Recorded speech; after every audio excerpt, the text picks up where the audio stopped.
Fala pessoal, muito bem-vindos então.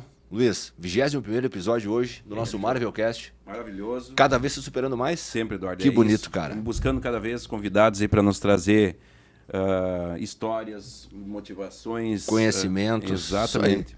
Então hoje, Luiz, no nosso 21º episódio, vamos ter o prazer de receber o nosso amigo Amaury Lírio. Conhece? Conheço. Comunicador social, apaixonado pelo que faz, jornalista e cerimonialista, formado em Ciências e Comunicação Social. Amaury é proprietário do jornal O Mensageiro e também da revista Briefing Social, além de apresentar o programa Briefing Social na Rádio Clube FM. Olha só, ele tem especialização, Luiz, em cerimonial nos Estados Unidos, Portugal e Itália. Exatamente. Olha só.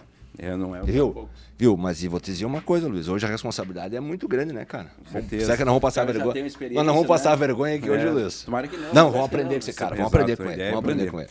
Então, ele é conhecido por sua expertise em cerimonial, tendo se especializado em eventos no Brasil e no exterior, como tu falou, Eduardo. Casado com a professora Gilvete.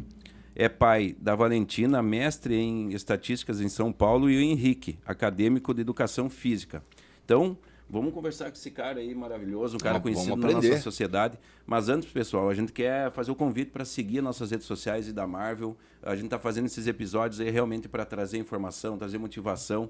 E os nossos episódios são com várias celebridades, vários empresários aí da cidade. Então, segue o nosso perfil aí da Marvel Podcast. A gente está trazendo todos os dias episódios diferentes. Então, né, deixa aquele like, compartilha esse vídeo que vocês conhecem para nós poder levar esse conhecimento que é gratuito. Exatamente. Né? Nós não estamos ganhando absolutamente nada para isso aqui, fizemos porque gostamos. Exato. Então, precisamos daquela força do pessoal de casa aí. Perfeito. Amaury, muito bem-vindo então. Olá, Eduardo. Ao nosso episódio. Olá, Luiz. É um prazer estar aqui no Marvel Podcast, é isso, né? Para contar um pouco da minha história, da minha vivência, da minha experiência, e que cada um tem a sua trajetória, a sua história, e ela se torna única e a gente acaba aprendendo, né? Quando conhece histórias, conhece experiências de vida, e isso é muito importante. Então é um prazer estar aqui e bora. Exato. Vamos começar então. Histórias se conectam, né? Histórias se conectam, é isso aí. Exatamente. Que bom. Então, seja muito bem-vindo, como a gente falou. A gente gostaria de que tu começasse, Amaury, contando um pouco dessa história. Como é que tu chegou nessa profissão? Como é que tu veio a se tornar esse profissional hoje que tu está na nossa cidade? Vamos lá, é uma história... Demora um pouquinho para contar, mas eu vou contar com alguns detalhes. Bom, essa história de se comunicar, para mim, hoje é a minha principal... que eu me defino como comunicador. Tá? Isso para mim. Então, isso já veio desde pequeno e por eu ser sempre... Eu me considero uma pessoa muito independente. E, então, eu na escola, por exemplo, precisava de alguém para falar, eu levantava a mão. Naquele tempo que tinha de declamar na praça, eu decorava as poesias, as coisas de 7 de setembro, que hoje não tem mais nada disso, né? Lá na praça, então Praça do Jacaré, cansei Conhecida Praça do Jacaré. Então, eu sempre fui muito... Quando eu fui para a escola, por exemplo, eu já estava alfabetizado e a minha mãe me matriculou e queria me botar numa escola que era em frente da minha casa, que na época tem hoje uma escola muito conceituada, que é a Adventista ali. E eu morava na frente naquela época. E eu disse, eu não quero nessa escola eu não vou. Por que tu não me diz que eu nunca tinha entrado na escola? Olha, eu tinha 6 anos para 7. E daí, para estudar em escola pública, que eu tinha que estudar, ela me matriculou que hoje é o Edi Lippert, que eu carinhosamente chamo de coleginho, que é na frente do quartel.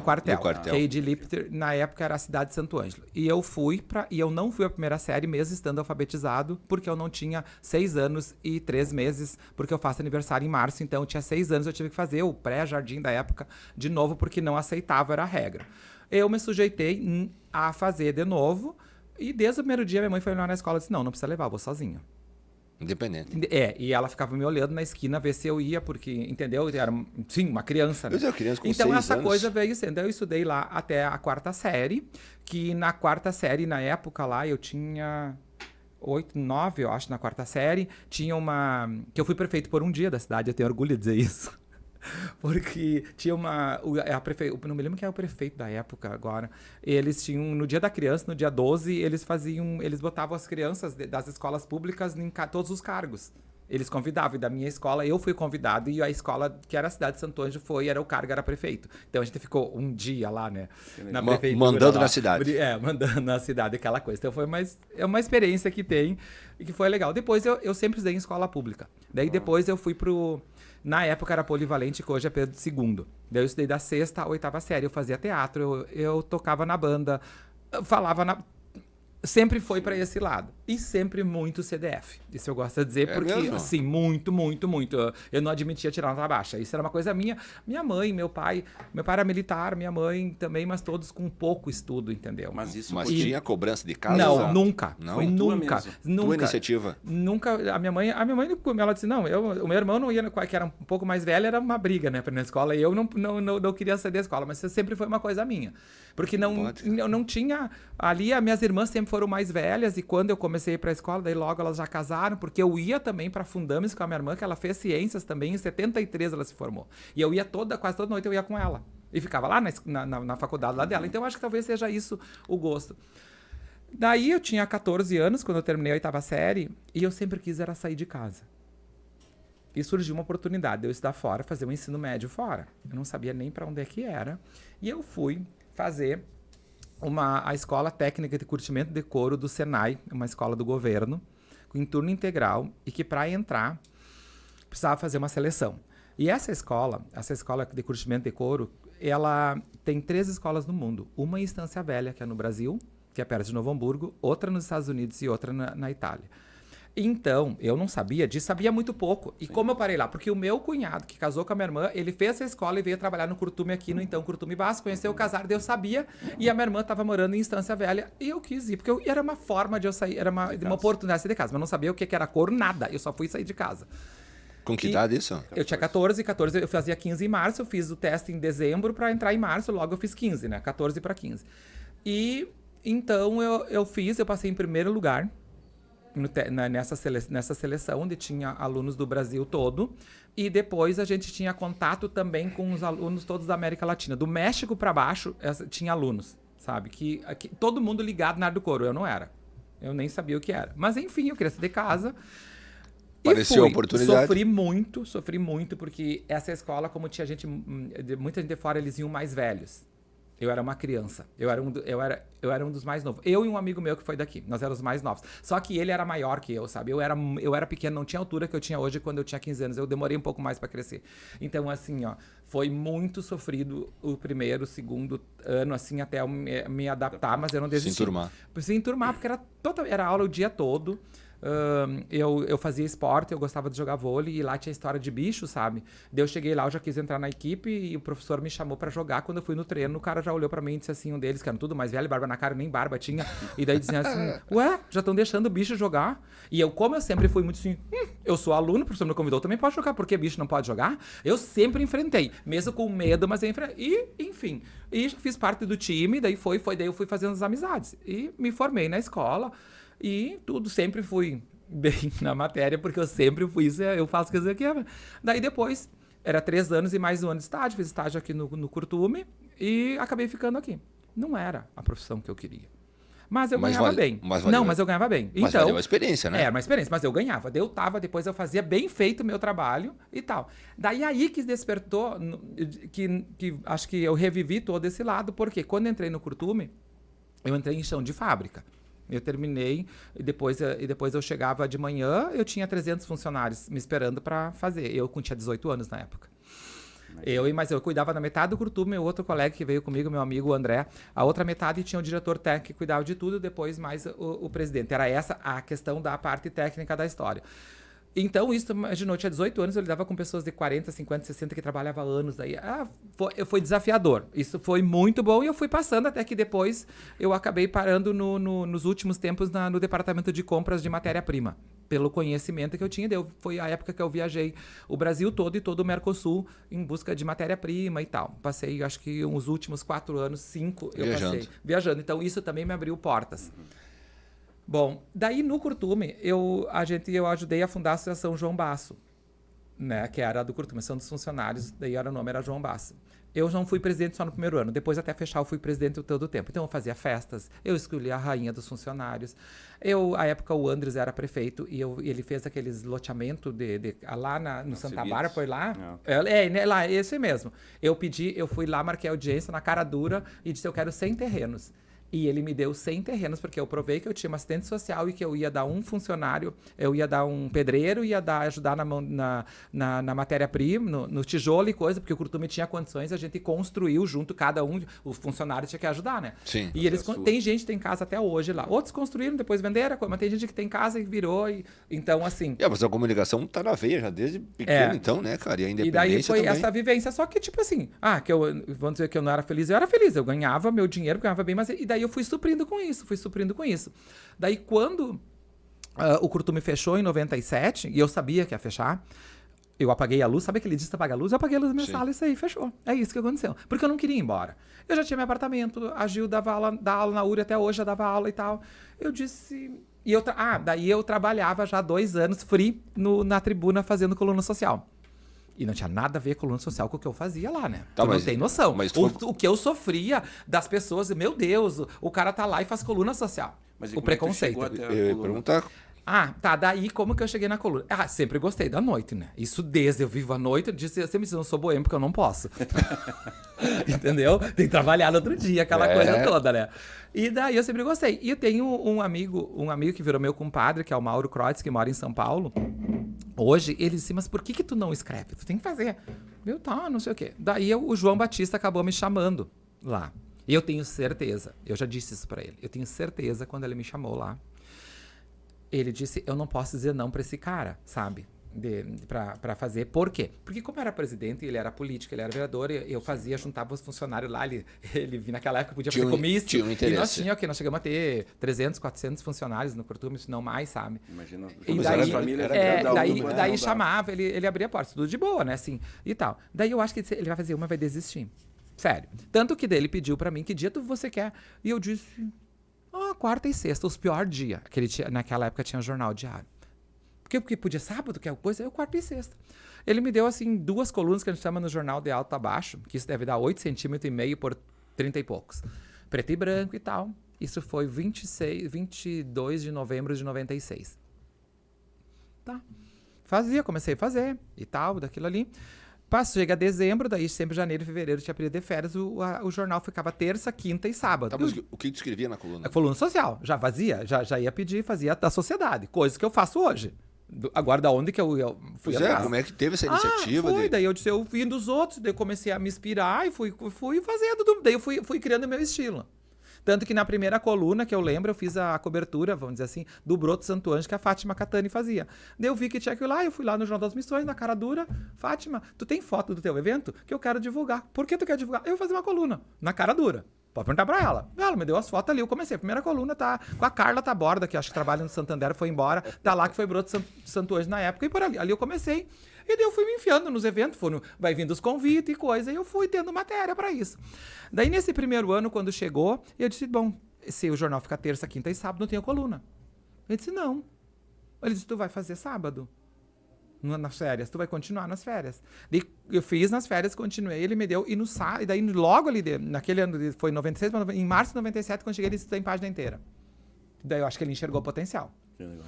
E daí tem página inteira. E eu comecei. E daí nisso eu viajava muito. Viajava bastante. Eu não tava durante a semana. Daí a minha mulher, que a Gil, fazia... Era foto papel, né? Aquilo era diferente, né? Que nem hoje. Tinha que revelar. Daí eu mandava eu tava no hotel de noite, eu escrevia, mandava por fax, desenhava os rabiscos quando eu queria cada foto no espaço para eles poderem diagramar. A Gil levava as fotos numeradas e me mostrava. Tem a fulano, a foto é essa. Eu fazia a legenda para mandar. Assim eu fiz 2 anos, até eu ficar ali. Tempo do fax, né, cara? Que loucura isso aí. Porque eu adorava, né, aquilo era o meu hobby, né, tá tudo certo. E daí eu consegui levar as coisas, daí fechou o Curtume, o que eu vou fazer? Eu não quero ir embora. Eu teria que ir pra Novo Hamburgo, Mato Grosso, São Paulo, e eu não queria ir embora. Eu vou seguir, né, eu vou começar, aí que entrou a venda na minha vida, né, daí só com um saláriozinho, não dá, tive que vender pra ganhar mais, né. E eu tinha um sonho de abrir uma loja, o sonho maravilhoso, quero ser empresário, vou abrir uma loja de moda masculina. Como eu viajei muito, eu conheci uma franquia em São Paulo, em São José do Rio Preto, e eu tinha um amigo que daí queria fazer, eu abri uma sociedade com ele, abri uma loja. Ali, ó, eu, na Marechal, era Estivanelli, a marca, onde era o Seu Davud, agora nem sei o que é ali. Não conheço, É não entre o calçadão e a Travessa Mauá, bem no meio da quadra, ali. Era ali que era o Seu Davud, que tinha Casa das Linhas, eu acho, se não me engano, coisa de linha, assim, pra fazer crochê, e, enfim, lãs e linhas, era uma coisa. Era a loja do Seu Davud, eu não me lembro mais o nome. Daí ele também fechou e a gente alugou e abriu a loja ali em 98. Julho de 98, Julho, a Valentina tinha um mês. A Valentina nasceu em 12 de junho, foi em julho. A Valentina tinha um mês quando eu abri a loja. Maravilha, ótimo. A loja, né? Isso em 98? 98. Daí eu disse... Comecei a fazer loja, mas e tal. Daí eu ficar de manhã na tribuna pra fazer a coluna, que eu trabalhava lá, e de tarde eu ia pra loja. Beleza. Nisso eu comecei a fazer eventos. Eu não ia nem de manhã, nem de tarde, e fiquei de sábado, muito menos sábado, né? Abandonou Não a ia, loja. daí eu só ia fazer vitrine e ir pra São Paulo fazer compra, porque daí isso eu queria, né? Ir lá na franquia. No feiro. Tá. No começo, meu sócio ia junto, depois ele, não vai, depois. Quando eu comecei a ir sozinho, daí, aí que foi o problema. Daí eu chegava lá, o que eu fazia? Eu escolhia todas as roupas pra mim, porque ninguém podia ter roupa igual a minha. E daí eu comprava diferente. O cara que é lojista, ele tira do couro pra vender, né? E daí ele chegava... E essa camisa? Essa não tem, tava só tinha essa. Essa é a calça, exclusiva. sabe? Uma infantilidade total, né? Sabe? Mas é que eu sempre gostei de roupa, gostei de marca. Quem me conhece sabe que é isso. Até hoje eu gosto de marca, gosto de roupa, enfim. Então, que idade tinha nessa época? Eu tinha... 20? 18? Não. 21, 22... Não, 98, não, peraí. Eu já tinha 26, 27, por aí. Eu já tava casado, enfim. Eu casei com 21, a Gil com 19. Faz 35 anos que eu sou casado. 35 anos. Tá, daí eu disse, isso não vai dar negócio nunca, né? Eu não vou ganhar dinheiro nunca. Daí eu consegui sair da sociedade, isso já foi em 2001 para 2002 eu saí. Mas durou um tempo, então. Durou, não, eu fiz quase 5 anos, aí eu vi, mas eu não vou ganhar dinheiro, né? Não é assim. Mas eu tava muito empolgado com o evento, eu não tô lá, você sabe daquela máxima, né? O olho do dono que engorda o boi, né? Tu não tá lá, e aquela coisa tudo, e realmente, enfim, depois ele ficou um bom tempo ainda e ele acabou fechando. Mas isso foi uma experiência, né? Que eu vi que não é por aí. Daí que eu comecei a fazer os eventos, sabe? Aí tu começou a se dedicar 100% aos eventos. Eventos e no caso, ao jornal. Daí era bem mais jornal, porque eu fazia muito pouco. Meu primeiro cerimonial de 15 anos foi em 96. Mas tu vendia o espaço do Vendo, jornal eu tenho que vender o meu, eu tenho que vender também. Mas eu vendia espaço, sim. Tinha que sair pra rua, bater perna, tinha que ganhar dinheiro, né? Mas uma curiosidade de tudo isso, Maria, tipo, normalmente pessoas que gostam de estudar, tipo, são mais retraídas, né? São pessoas que, tipo... Mais fechada, né? Mais envergonhada. Envergonhada. Como é que nasceu isso em ti, tipo, de tu ser tu forçou isso, pensou assim, não, cara, eu não posso ficar para trás, eu tenho que me superar em algo, ou não, era natural realmente, tipo... Eu acho que eu vou falar assim, eu acho que é natural, sabe? Uma pessoa me perguntou, como é que eu fiz do concurso da Fernanda Milho, né? Na quarta-feira, e daí uma mulher disse assim pra mim, da onde tu aprendeu a apresentar assim? Eu respondi pra ela, acho que eu nasci assim, porque eu não fiz curso nenhum pra ir lá. Nem essas coisas de concurso e coisa. Isso é uma coisa que vem, Isso é dom, né, cara?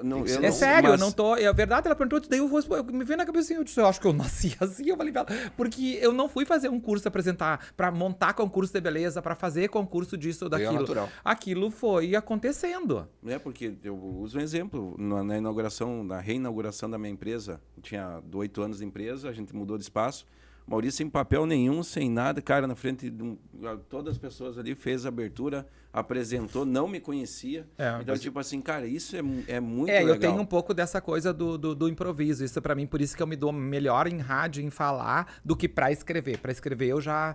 Trava um pouco. Eu já patino, sabe, um pouco, mas faço, entendeu? Mas assim, nessa coisa... Mas porque também tem um pouco da leitura, né? Eu sempre leio, eu leio muito, não livros, mas assim, eu ainda sou do jornal, tem que estar meu jornal impresso, 0 hora, essas coisas, todo dia eu tenho que ler as notícias. Eu sou do telejornal, todos de olhar. Essa coisa de estar informado com as coisas. Entendi. Isso, tu tem que estar conectado. Buscando a especialização na tua área. Daí. Mas o jornal físico, o livro físico, é muito melhor que no telefone. Daí não. Que no celular. Não consigo. Eu prefiro... Não consigo, pegar não o sou livro ainda físico. muito Não, eu adepto também não. eu tenho que pegar na mão. Eu tenho que Pega pegar livro, na daí mão. tu risca, tu faz anotação, tu faz apontamento. É. Muito melhor do que no telefone. É. Deixa eu só te fazer uma pergunta antes de tu continuar, Maurício. Não, pode falar. É, Eu tô falando até demais, né? Não, Vocês vai podem lá, ir cortando. Melhor falar demais do que tem menos, senão vai deixar nós mal aqui, né? Viu, Mauri? Antes tu comentou que tu ia junto com a tua irmã na faculdade, né? Aham. Tá. Tu acredita que o ambiente molda as pessoas por tu gostar de estudar? Molda. Acho Molda, que- sabe por quê? Assim, daí pergunta, eu não me lembro o episódio, minha mãe não tá mais esse tem que botar no livro, eu não sei se eu já fiz o áudio dessa parte, porque alguém chegou e disse que pra mim que já sabia falar tal coisa. E eu disse, eu já sei escrever vírus. Minha irmã fez ciências, então eu ia com ela. Daí eu já sabia algumas palavras, sabe? E eu disse, mas se tu sabe escrever vírus?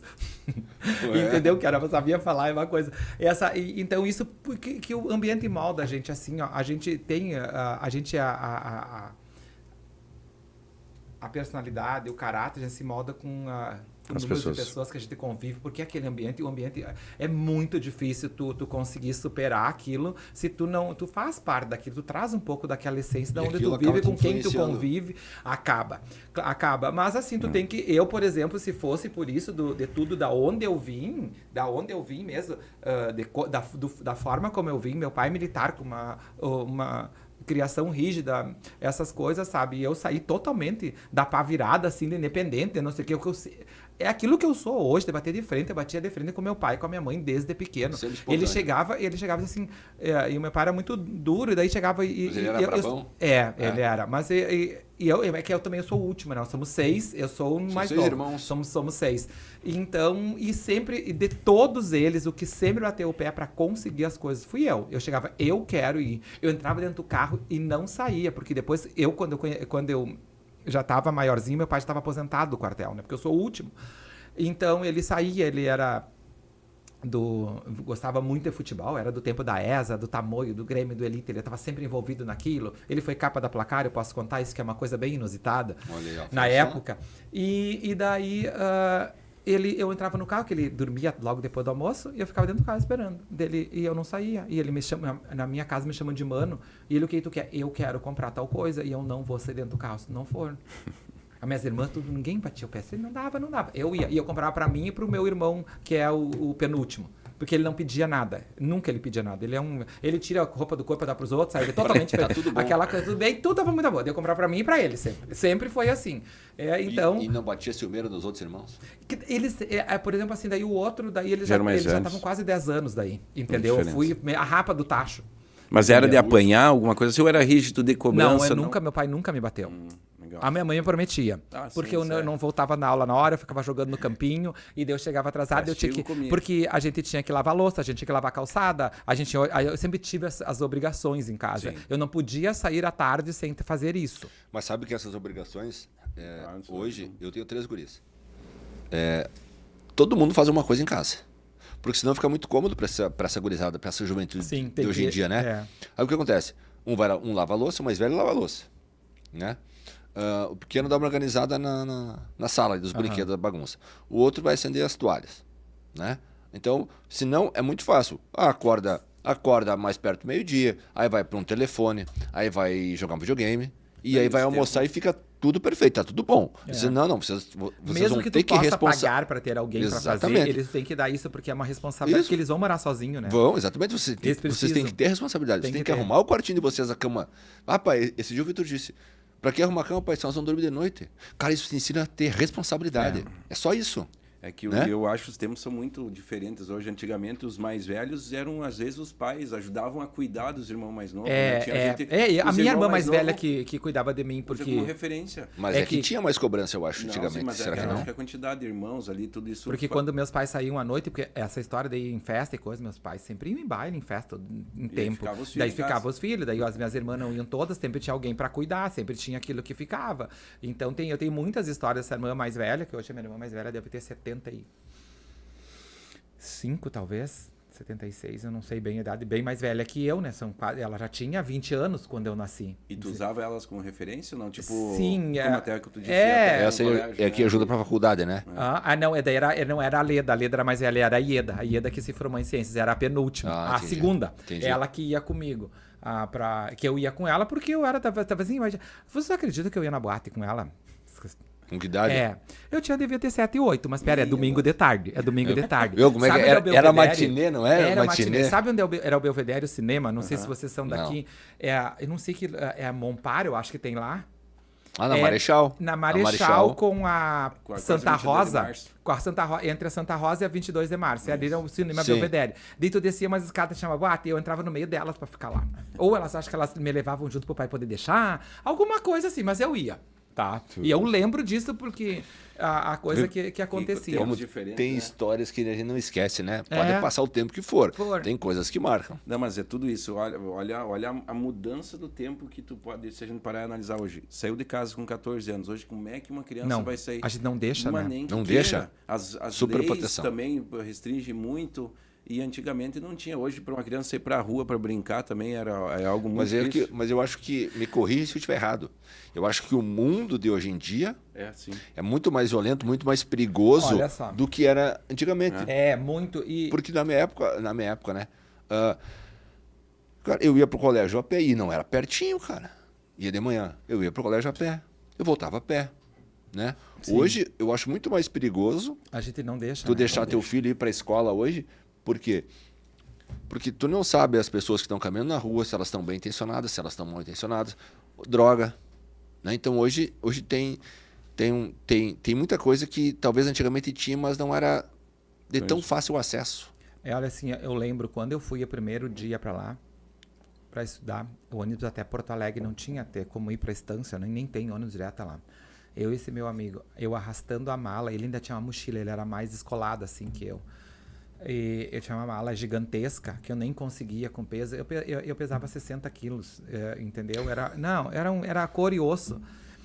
Saindo da rodoviária, passando o viaduto para ir numa central ainda, andando, carregando de madrugada para ir pegar um ônibus, pinga-pinga, para ir até a Estância Velha, que é 45 quilômetros de Porto Alegre, para ir lá. Era longe. Longe não, mas tinha que ir de ônibus. E tava tudo certo, eu quis isso, daí eu morei sozinho, porque no começo eu fui morar com a minha irmã. E ela ficou 4 meses lá que eu fiquei, e o meu cunhado arrumou emprego e voltou pra Santo Ângelo, parece que ele tava fugindo de mim. E eu fiquei lá, daí eu fui morar sozinho, eu morei com a mãe dele, mas era independente. Então eu sempre fui. E a minha mãe, que não tá mais aqui, ela não sabia da missa à metade. Eu queria vir todo sábado, e meu pai disse, só pode vir uma vez por mês, porque é muito caro. E eu queria vir nas festas aqui, né? Então eu vinha pra gente, nós ia de carona. Nós tinha plaquinho. Daí naquela época, o que é? É verdade, né, cara? Fazia plaquinha e ia pra beira da estrada. Pra Tabaí ficava lá. E daí nós já enxergava as placas, né? NA, NB, NN. Santo Ângelo, se atirava no meio do carro, né? Tá indo. Porque era fácil de gravar, né? E ficava ali, nós tínhamos um esquema, nós tinha que chegar lá 11h30 da manhã, nós matava ela na sexta, tinha que estar 11h30, nós tinha que estar na Tabaí. Até as 2h30 tinha que conseguir carona. Senão não dava tempo. Senão não dava tempo, e daí não ia, daí era... E a gente nunca ficou empenhado. Nós pegava umas carona pingada, né? Até Lajado, até Carazinho, mas vinha. E às vezes pegava um caminhoneiro que dizia assim, era 2 da tarde. Se nós chegar às 5 da manhã, 4 da manhã lá. De graça. E às vezes não tinha dinheiro nem pra comer. Eles pagavam janta pra gente, os caminhoneiros, pra gente ter uma ideia. Eles pagavam janta, ou a gente tinha dinheiro pra uma coca e a gente tem uma calça virada, que o André disse pra mim, uma calça virada dessa, uma coca, a gente come a metade e toma a coca, se embucha, nós passamos o dia inteiro sem comer, sabe? Porque não tinha, nós tínhamos o dinheiro, não tinha que guardar pra pagar, pra fazer a festa aqui, né? Tu vê. Então era... Mas tu vê, aí... Mas a minha mãe não sabia, morreu e não sabia disso. Mas hoje, na época, né? Hoje, vocês achavam sofrido, garanto. Uhum. Né? Achavam sofrido na época. Mas isso é uma história. Mas, cara, isso é uma história assim, ó, que A gurizada de hoje em dia nunca vai passar por isso aí. Não, Nunca tu vou sabe fazer. que eu participei de Feira Livre pra poder vir, porque aqui tem o BRIC, né? Lá em Estância, teve a primeira feira lá na praça, tinha que levar, daí nós trabalhava com couro, e daí nós fazia carteira, horrível, forrava a garrafa, ia na praça vender, e o meu colega era mais cara de pau, ele dizia que tava passando fome, as mulheres compravam Pra poder ter dinheiro, pra poder por fazer de as coisas. pena, eles compravam de pena, e nós pegávamos o dinheiro pra vir embora, pra comprar cerveja depois. Olha, mas eu vendi até na praça coisa assim, artesanato, porque a gente queria. A gente era isso. Foi o meu ensino médio todo foi dessa forma, sabe? Mas é bonito, cara. E você pelo menos tem história pra contar. Mas pelo menos nunca prejudiquei ninguém. Não, aquela exatamente, coisa. não era Mas aquela quem é que maldade não tem uma infância que tu teve? que aprontou uma coisa boa, na verdade. É, né? exato. Eu hoje não tenho mais isso porque Não, é tem um mais. outro contexto, né? Mas é que hoje em dia tudo é muito fácil. É. Batem aqui em Porto Alegre. Ou o pai vai levar, ou tu vai pegar um ônibus aqui na rodoviária, vai descer lá, ou tu tiver mais dinheiro, tu vai pegar um avião. Hoje é muito fácil as coisas. Sim. Né? Mas pra isso ter uma idade, com quantos anos teus filhos saíram de casa? A Valentina fez o ensino médio e foi pra morar em Santa Maria. Daí ela tinha 17 17. E com E o- certeza pra vocês foi algo que Sim. pegou Sofrido, muito, né? Foi, né? bem Pra sofrido. poder- O Henrique dos- foi pra Porto Alegre e voltou. A Enchente trouxe ele de volta, ele tá agora, daí não quis. Foi lá pra fazer jogos digitais, não tava gostando. Eu Enchente todo o ano passado, né? Daí veio pra cá. e Não daí quis acabou. mais voltar. Daí não quis, mas ele queria fazer no fundo de educação física, ele joga vôlei que nem eu. Ele gosta, eu jogava. Daí tá fazendo E faculdade daí na URI? faz, né, na URI, Na ele URI? faz educação física e daí tá trabalhando numa academia e joga vôlei. encaminhado. Ele gosta disso como eu também. E isso eu acho que ele pegou de mim. É briguento que nem eu na quadra, sabe? Ninguém pode errar. E complicado, né? Ou é jogar. sangue? Sangue não é água. É, não, assim, eu joguei, as pessoas olham pra mim assim, porque eles me enxergam, as pessoas assim, porque eu faço eventos, faço coluna social, sabe? Tipo assim, eu não vou na academia, eu não jogo, eu não gosto de futebol, sabe? Eu tenho esse pré-conceito e tá tudo certo, já aprendi a lidar com isso, não tem problema nenhum. E então, quando eu digo assim, tu vai na vôlei, tu jogava, assim, eu jogava vôlei, eu joguei no estado, eu joguei os 3 anos, eu joguei lá, e foi na época que explodiu o vôlei, em 82. Tá, mas jogava campeonato? Eu jogava o campeonato É? no estado. Sim, e me sujeitei na época, porque eu não era porque eu não era tão alto, né? Porque eu por mim, eu queria ser mais alto ainda, né? Mas não deu. E eu não era o mais baixinho, mas eu me sujeitei quando entrei a ser, na época, não tinha essa coisa de livre, eram outras regras, né? Obviamente. E eu me sujeitei a ser levantador e joguei os 3 anos no ensino médio levantador pra eu não ficar no banco e ser titular e ser capitão. Pra poder jogar. E ser capitão ainda, tá? Foi essa, e joguei o tanto, e esqueci que era, naquela época tu era cortador, era levantador, e não tem problema você levantar, é claro. Eu tanto não ficando no banco. Se não sei, eu vou aprender. No banco eu não vou ficar, né? Porque daí tinha gente melhor, né? Daquilo ali, então eu sempre fui tentando me reinventar pra eu estar no lugar que eu queria estar. Então, às vezes, a gente também tem que ir fazendo concessões na vida, Com e que eu certeza. aprendi que a gente tem que... Tem que se moldar, não Tem que se adianta. moldar. Tem. Amaury, nessa tua trajetória, tá? Toda aí, que garanto que não é nem 10% do que tu já fez da vida, tu tá contando aí. Tu tá escrevendo um livro. Na verdade, assim, ó, não vou falar escrever do livro, porque eu não vou escrever, né? Eu tô fazendo áudios e a Dinalva que vai reescrever Pois ele. é, mas Porque disse assim, não tenho condições, não Pois tenho. Mas é isso que eu quero entender, garanto que o pessoal às vezes de casa também tem curiosidade, o Luiz também tem. Como que é escrever um livro? Como que tu faz assim, por exemplo, o Amaury tá escrevendo um livro, tá? Mas tu põe no papel e entrega pra... Não, assim, ó, cara, assim, ó, eu sou até boa vida nisso, né? Eu disse assim, de novo, vou fazer áudios e tu acha um programa lá que transcreve, daí ela vai escrever, a Dinalva escreve super bem. Ela vai ter a linguagem dela? Vai, mas eu confio. E eu disse que eu não quero ler antes. Entendeu?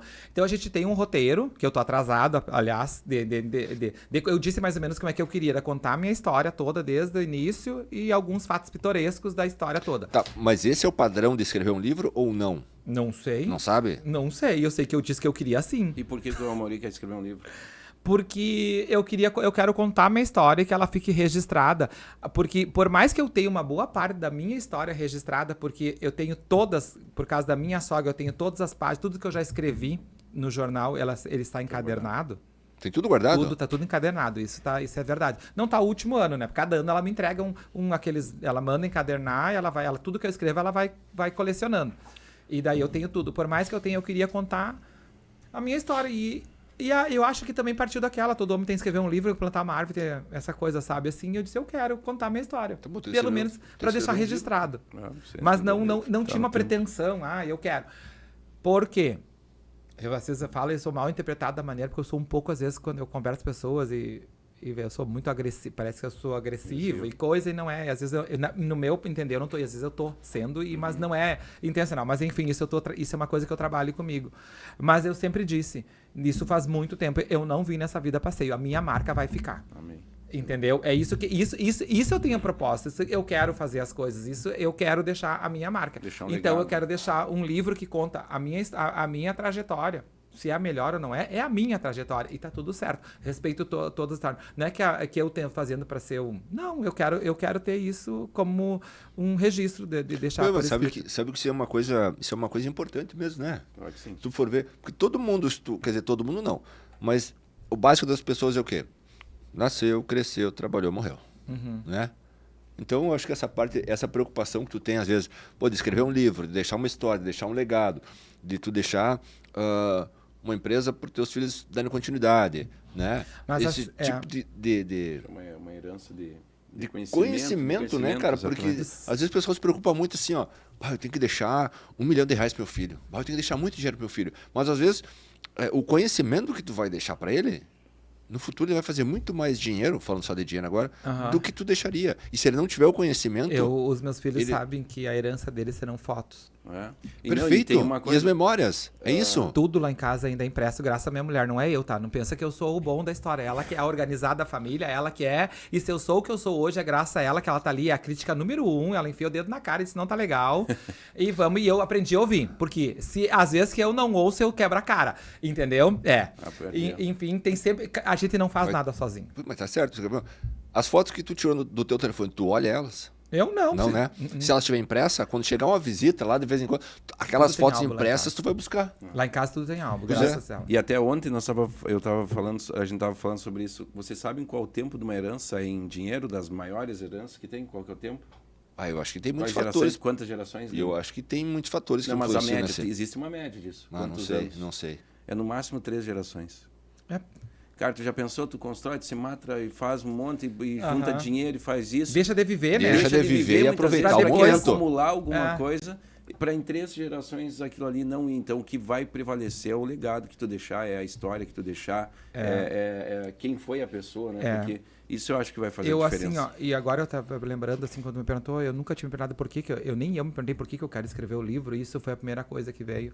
Mas, em especial, assim, quando me veio na cabeça, eu quero mostrar o trabalho que eu fiz, que uma boa parte das pessoas torce o nariz, que se chama coluna social. Eu consegui viver e sobreviver fazendo esse trabalho, porque eu disse que eu sempre digo que a minha missão aqui, né, na Terra é evidenciar pessoas. É isso que eu faço através do meu trabalho. Então é isso que eu quero para todas as pessoas que têm esse preconceito na questão da coluna social, que hoje, que as pessoas que não existem, eu consegui levar lá para dentro do Instagram. Eu faço as coberturas do evento, que nada mais é que as pessoas gostam de se ver no Instagram, que a gente faz as fotos, eu posto ali, como eu vou postar no jornal impresso. Então isso eu tenho orgulho, muito orgulho, eu nunca tive vergonha do que eu faço, e tão pouco a minha família.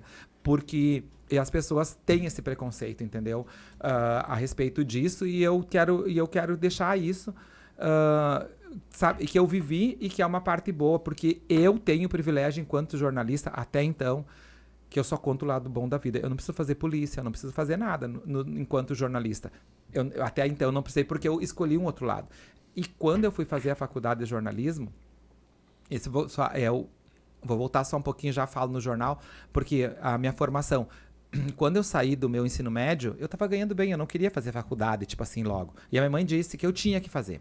Daí eu fui pra URI em 85 fazer administração, eu fiz um semestre e não gostei e parei. Daí voltei, daí esse meu amigo, o André, que ele disse para mim, vamos fazer pedagogia, que tem bastante mulher, esse curso não tinha, na época, administração e contagem era só homem, não tinha, vamos fazer pedagogia, que tem, isso tá louco, André, pedagogia, não vamos aprender, vamos fazer ciências então, que ciência tem química, física, que nós estudamos no ensino médio, pelo menos, e lá também. Tá bom, amor, então vamos fazer. Fizemos vestibular para ação, começamos a fazer isso em 86. Daí, com esse objetivo. Ele não conheceu a menina, engravidou em maio logo casou. Largou a faculdade. Largou, fiquei sozinho. Largou a faculdade mesmo? Largou. Eu desisti, né? Eu fiz 2 cadeiras na administração e fiz mais 2 cadeiras naquele ano, em 86. E a minha mãe disse, você tem que se formar. Voltei em 87 para fazer continuar. Daí, continuei. Daí, ali eu conheci a minha esposa. Daí eu conheci a Gil no primeiro semestre de 87. E daí eu olhei pra ela e disse, ela é de São Luís não vale a pena. Você tem que ir de longe. Não cheguei perto, só disse, ela é de São Luís não vale a pena. E eu tinha uma turma, tá? E vinha aí, pô, tava sempre, nunca tava não. Até que um dia eu caí um trabalho com ela. E eu cheguei afirmando pra ela que, tu é de São Luís? Ela disse, não, eu sou daqui. Eu disse, como que tá daqui? Eu disse, onde é que tu estudava? Ela disse, no Santo Ângelo. Deus, você tá amiga da Magali, foi dizendo os nomes das que onde eu tava. Sim, eu disse, mas onde é que tu se esconde, né? Que não te vi, né? Deus, tu mora onde? Daí, olha só as coincidências. Ela morava, ainda a mãe dela mora do lado da casa da sogra do meu irmão. Eu ia às vezes lá. Então tinha umas coincidências.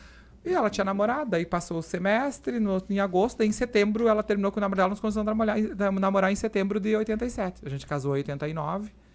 E hoje faz 35 anos que a gente tá junto. É uma história, né, cara? É muita história. Daí eu fiz a faculdade e conheci merda de arrumar. E eu tenho, minha mulher foi na faculdade. Graças ao teu amigo. Graças ao meu amigo. Disse, Aurila tem mulher, vamos fazer esses cursos. Daí eu ia me formar em 89, no ano que eu casei. Daí eu me estressei com o professor lá e disse, quer saber? Não vou me formar. Porque eu tava trabalhando, sabe?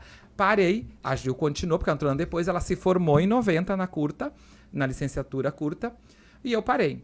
Daí ela saiu e foi fazer a plena de matemática.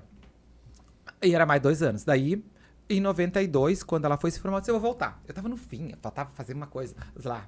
Eu disse, eu vou voltar. Voltei, fiz pra me formar junto com ela. Eu na licenciatura curta e ela, porque a mãe queria, né? Que eu tinha que me formar. Daí, e ela na plena. Daí eu fiz o primeiro baile da URI no Clube Gaúcho enquanto universidade. Foi eu juntei todos os cursos, menos engenharia mecânica, que não quis ficar conosco. Deu 110 formantes no Antônio Sepp, lá. Foi todo mundo, todos os cursos que tinha na URI. E depois eu fiz baile de formatura lá, porque eu disse, vai ter baile, vai ter festa. Sabe? Então eu sempre tive isso. O meu casamento eu que organizei, porque eu gostava de fazer isso. E depois, quando eu comecei a fazer jornal, que agora voltando à faculdade de jornalismo, eu me incomodava muito nas reuniões de pauta, quando chegava, né, no jornal, daí tu dava uma opinião, isso, aquilo. Quem era formado dizia assim, mas tecnicamente não é assim. Tipo assim, tu não é formado. E aquilo, eu disse, eu vou me formar, eu vou fazer. Daí, em 2005, eu resolvi ir para a Unijuí e eu botei como meta, era 4 anos o curso, eu fiz em 5, porque eu tinha que trabalhar e tal. E me formei daí em 2009. E eu fiz a minha monografia. Tudo eu levava pro lado do colunista social. E todo mundo, professor, todos torciam, cara. Eu tive que chegar no 3º professor para ser meu orientador, porque nenhum dizia queria porque eu ia falar de coluna social. Porque o colunismo social em Santo Ângelo, uma forma de contar o lado bom da vida. Essa é a minha monografia. E daí uma professora disse assim para minha Mauri, eu vou te orientar, mas eu vou te dizer, não existe bibliografia, vai ser muito difícil e tal. Daí eu perguntei para ela, quanto que é que tem que tirar para eu pegar o canudo, né, que é a última parte? Ela disse 6. 6 eu vou conseguir, né? Então 6 para eu passar, tá bom, porque eu tenho que passar. Só que quero passar e porque eu queria, né, ter o canudo na mão. Daí comecei a fazer, tive que me embasar na psicologia para fazer sociedade, espetáculo e coisa, escrever, e eu quis provar provei que o colunismo era um gênero jornalístico, tá? Resumo da ópera, quando eu fui apresentar, eu estava preparado para o pior. Era 5 pela apresentação e 5 pelo conteúdo. Eu tirei 5 na apresentação e 4,5, deu 9,5 minha nota, porque ela disse assim, realmente é aquilo que eu te disse no começo. Tu não tem tanta referência bibliográfica. Eu não tinha, porque não existe referência, não existia referência bibliográfica para colunismo. Então eu tirei 9,5 por causa desse detalhe que ela disse, eu não tenho como dar. Tinha que falar o contrário, né? Então assim foi. Eu terminei o jornalismo com a minha média final foi 9,4. Mas tu se inspirava em alguém ou só da tua cabeça mesmo? Do colunismo? Não, quando eu comecei, tinha o Fernando de Souza, o finado Fernando de Souza, eu olhava a própria Fátima Catante aqui. Mas aí, como eu viajava, eu pegava jornal, eu chegava nos hotéis onde eu ficava, eu pegava jornal, tudo, e levava para o quarto e pedia se eu podia levar e ficava lendo e olhando, tinha coluna social. Como que eles faziam? Aí vi minha inspiração. Entendi. Eu busquei no país inteiro a fazer, daí eu criei o meu estilo. Porque eu disse, eu não posso ser igual aos outros aqui. Para ser diferente. E quando eu fui, que esse meu compadre, que é o padrinho da tua história, que disse que eu tinha que escrever, ele disse para mim, tu não pode cair na vala comum. A tua coluna tem que ter um nome, não pode ser só Mauri Lírio. Ela vai se chamar Briefing Social. É Briefing Social essa marca que ele disse, que é um resumo do que acontece na sociedade. Vai ser Briefing, daí ficou sempre a Mauri Lírio. Ele que deu esse nome. O Mauro Croix deu o nome. A Mauri Lírio, Briefing Social, isso é ele que criou. Ele disse, na hora pra mim vai ser, tu não pode ficar, porque só tinha nome não, eu tenho que ter um nome Mas tu vê, às vezes nós procuramos, né? Às vezes as pessoas querem botar um negócio, uma loja, alguma coisa, e nunca sai o nome. Uma dificuldade é para achar nome, né? Aí o cara do nada, rede social e acabou. E acabou, ficou... e eu peguei, eu não tinha, sabe, pra mim tava tudo, eu queria era fazer, sabe? Daí foi, ele disse. E realmente a coisa depois foi só acontecendo. Eu fui o primeiro colunista a ter página colorida aqui, que nem tinha, porque eu disse, eu vou vender e vou ter. Eu disse pro João Batista. Ele disse, então tá. Ah, já arrumei o dinheiro, tá aqui, eu quero colorida. Olha aí, ó. Daí eu comecei, eu fui o primeiro e eles tinham há muito tempo. Eu, assim, ó, eles tinham, os outros tinham há mais tempo e não tinha. Daí quando eu tive colorida, daí eles foram ter colorida também. Mas porque eu engrossei a coisa que eu quis ter colorida, porque, tipo, naquela época era capa e velar, né, colorida, né? Era muito caro a edição, difícil, né? E caro então, assim, eu sempre fui um pouco dentro disso, talvez pioneiro, inovador, mas eu sempre quis buscar. Eu sempre quis ir buscar, mesmo quando eu comecei a fazer cerimonial. A história, quando eu fui fazer o primeiro cerimonial, que eu falei que foi em 96, de 15 anos, o Fernando que me ajudou, porque eu não sabia. Ele que me ajudou. Daí eu fiz o primeiro, que era só ir lá falar, era diferente lá, fazer tal. Que era... e são meus compadres até, depois eles vieram a ser os padrinhos da Valentina. E eu fiz os 15 anos da menina. Daí passou, fui fazendo algumas coisas. Daí em 2001 foi que eu fiz meu primeiro casamento. Da Elisa Boff, ela mora em Caxias hoje, é filha da Claudete Boff e do Vitor Hugo Memória, do Dr. Vitor Hugo. E a Claudete me chamou pra fazer o casamento. Eu nunca tinha feito a não ser o meu. E eu disse que eu sabia. Tá? Eu disse que eu sabia fazer. E daí ela disse que tinha um livro lá, alguma coisa, que falava alguma coisa de eventos. E eu pedi, eu disse, vê se é igual os que eu tenho. Não tinha nenhum, né? Aquilo eu dei uma olhada ali naquilo ali e fui pela minha intuição, pelo fazer. Daí que eu vi que deu certo, tanto que deu certo, porque eu fiz da outra filha dela também, né? Se não tivesse dado certo, não tinha me contratado de novo, né? Daí eu disse, não, eu tenho que procurar me especializar. Daí eu fui fazer meu primeiro curso em Porto Alegre. Daí depois eu fui para Florianópolis, daí eu fui para Rio várias vezes, São Paulo, e daí em 2017 surgiu a oportunidade de ir para os Estados Unidos. Daí eu fiz uma imersão nos Estados Unidos, daí depois, 2019, eu fiz Portugal, daí veio a pandemia, daí eu fiz em 23? Acho que foi 23. Acho que foi... Maio foi 23, eu acho. De 23 daí eu fiz de 23 daí eu fiz Itália. E daí tá programada agora em Dubai. Dubai, Japão, é uma coisa assim, tá pra... Não sei se vai ser esse ano que vem, nós estamos só esperando juntar. É uma turma pequena que a gente tem pra fazer essa... E na Itália a gente fez um casamento mesmo lá. Fizeram? Eu também ataco de celebrando, eu fiz a celebração lá. Entendeu? É essa coisa assim. Então eu nunca tive... Em tudo isso, em algum momento tu tem vergonha? Tenho. Eu tenho, mas eu vou. É mesmo? É verdade. Assim, por isso que as pessoas assim, ó. O Mauri é cheio, ele não olha, não sei o quê. Se eu chego num lugar que eu não conheço, cara, eu dou boa noite, assim, eu vou pro meu canto. Daí quando me der corda, tu vê que eu só falo, né? Daí tudo bem. Mas no primeiro momento eu tenho essa coisa um pouco da timidez. Ali, mas logo se me der corda... Como que tu quebrou, pegando o gancho? Na cara e na coragem, vou com medo e vou. Tudo bem, mas na cara e coragem... Eu não sei intuição, eu sou muito intuitivo, sabe? Eu acho que sobre isso, porque tu se desafia todos os dias.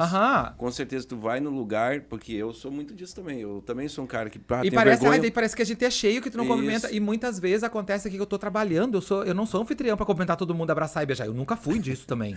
E daí as pessoas, viu, ele se acha, sabe? É isso, é sobre isso. E eu já tive várias pessoas. E tu não tem poder sobre... Não. O cara não tem o que fazer.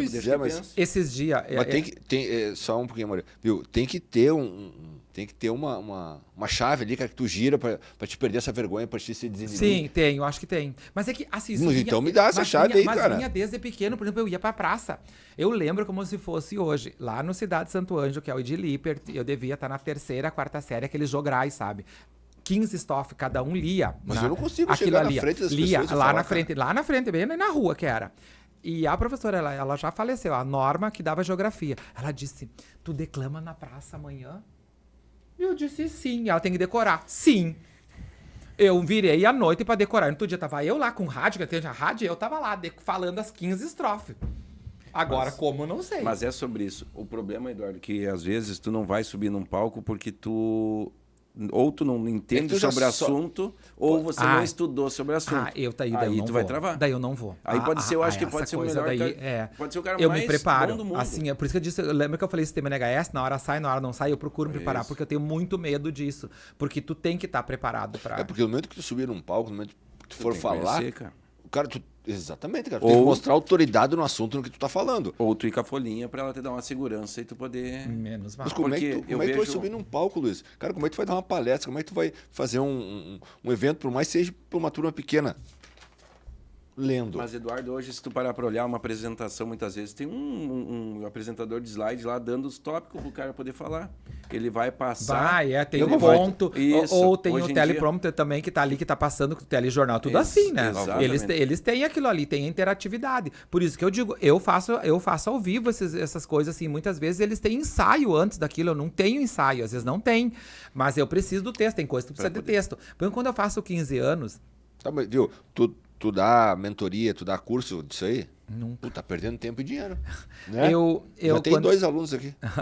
quando eu faço 15 anos, tem texto, tem que contar a história, aquela coisa, cada um tem um cerimonial ali, eu faço. Mas eu disse pro cara do som, porque eu gosto muito da música, a música entra, a música sai, não sei o quê. Eu disse, tu segue, mas espera eu terminar de falar, porque eu improviso muito, por isso que dá a diferença. Eu tenho um esqueleto dos 15 anos, a coisa. Porque o que o pai fala pra filha, eu já faço o gancho pra puxar a próxima coisa. O que aquela coisa. Essa é a diferença. Só experiência, e daí tu tem né? que estar prestando atenção, tu tem que estar ligado. Tu não pode deixar as coisas estanque. Aquilo Mas assim, ó. Tem que ter, eu disse quando começa a festa, é um joguinho de dominó que ele tu põe. Quando entrou o primeiro convidado, cai a primeira peça. E vai caindo, aquilo não pode parar nunca no evento até o último convidado ir embora. Mas e quando dá errado, como é que tu se comporta? Olha, tu tem que sair da situação. Por exemplo, eu já tive algumas em situações assim, por exemplo, quando é texto daquilo ali, eu não dificilmente dá bola fora. Mas, por exemplo, quando eu apresentei um troféu uma vez, eu chamei a mulher errada, tá? Eu já tinha largado o microfone. Eu chamei já a mulher tinha errada. desistido. Imagina a situação. Eu uma chamei vez, a mulher, a abandono. primeira mulher do cara e não a que ele tava, tá? Meu Deus. Sim.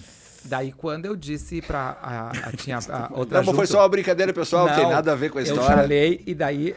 E isso, minha mulher tava assim, ela me fuzilou. Não é o nome, né? E daí, ó, a Fábio do lado, eu chamei, daí aqueles aplaudindo pra pessoa vir, e a mulher veio de boas, né? Meu Deus. E daí eu disse agora, se toca o barco e fazer conta que é isso mesmo, e vambora, né? Que ela tinha mais experiência que eu, isso faz tempo. Tá, daí foi, tá, tudo certo. Daí a minha mulher, daí teve Problema baile se ela depois não- disso, deve o baile tudo, né? Tinha baile e dela, tu tem que pedir desculpa à mulher? Tu tem que pedir desculpa à mulher? Tá, daí eu parei e fui falar. Eu não falei outro nome na cara da mulher de novo. Daí eu disse, agora deu. Terminou. Duas vezes não tem, né? Daí eu disse, não tem, né? Mas tu fica muito brabo nessa situação ou tu consegue se controlar? Tipo, Não, eu, a minha cara não me condena. A Isso. Gil disse, ela não tava agora. Se tu para que tu... Se qualquer coisa que dá errado, eu não tenho. A minha fisionomia, tudo... Então eu tenho que ter um pouco de cuidado, porque minha cara me condena.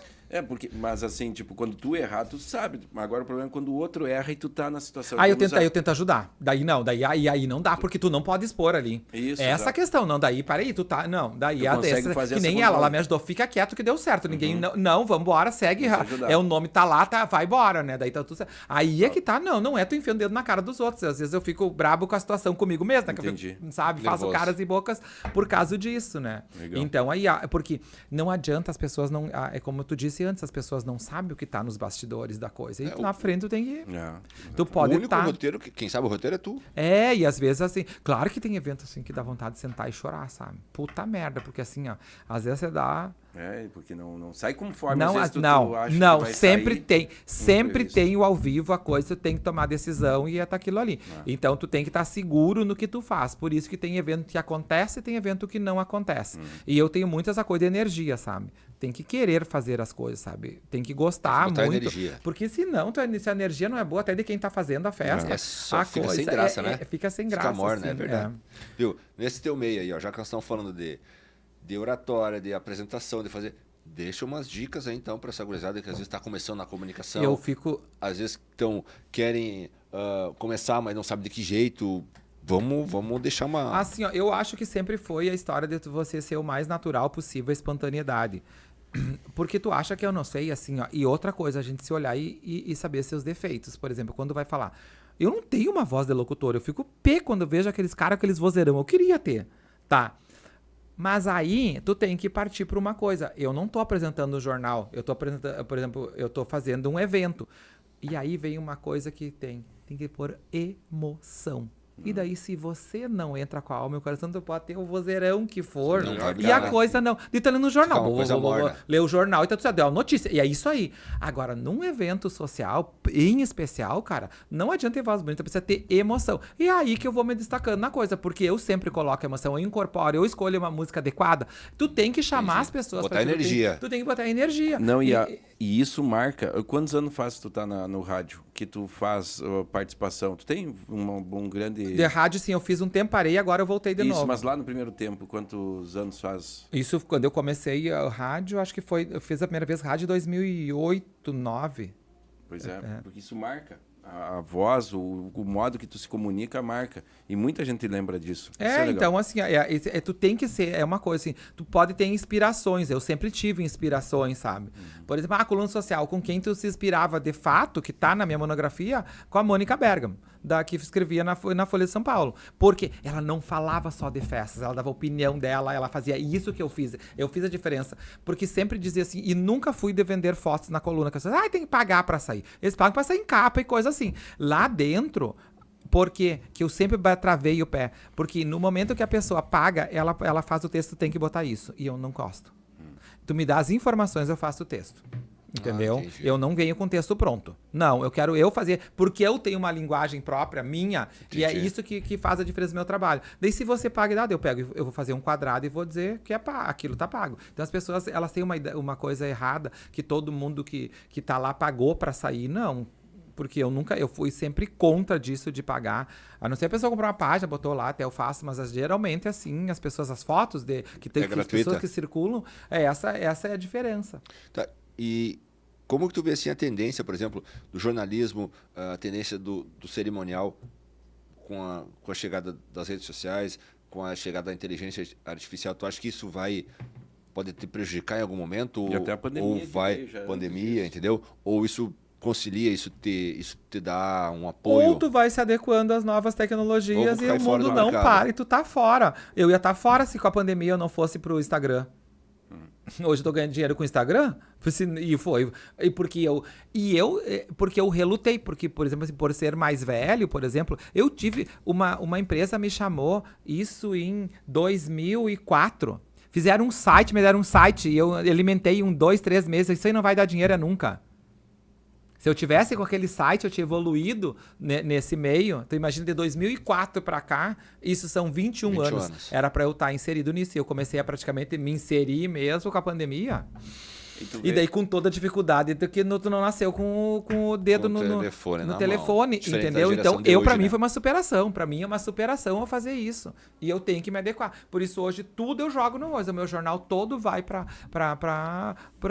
Instagram, Facebook, tudo. E o que tu falou, hoje tu tem quantos seguidores, Mauri? Quase 17. Então, tu pensa, com 17 mil a gente consegue monetizar isso, fazer de alguma maneira, tirar um sustento, cara. E isso é maravilhoso, tu se reinventar nisso, né? Porque tu pensar, eu tenho que vender o físico, não tem como mais. E o que eu sempre primei é a coisa assim, quem faz parte do meu Instagram, que me segue, a maioria, a grande maioria é de Santo Ângelo.